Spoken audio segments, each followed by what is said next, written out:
Hello viewers, hope all of you are well. Welcome back to another video. In this video, I will show you how to set up boot menu on ASUS H81 motherboard and Windows installation. So stay tuned. First of all, we will need a Windows bootable pen drive and insert and press F8 again and again. Boot menu will be appear.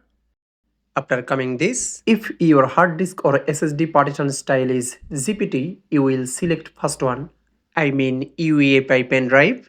And if your hard disk or SSD partition style is MBR, you will select second one. My SSD partition style is MBR, so I will select second one and enter.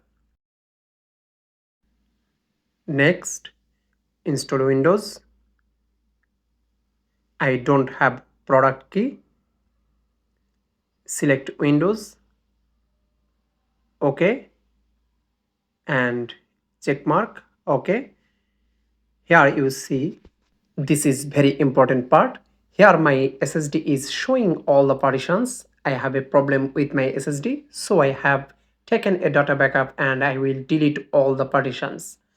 If you want to install Windows, just delete the C drive. Along with that, delete the small partitions like reserve, recovery, system. Remember, if you delete all partitions without backing up your data, you will lose your data. Before deleting, you must need to back up your data. Then I will install Windows.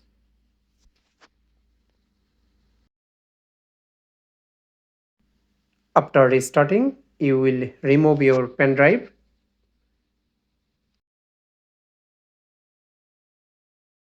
Yes. Okay. I don't have internet. Limited. Put in here a username. Next. Next. Thank you so much for watching this video. If you have benefited from this video, please don't forget to subscribe the channel. Thank you.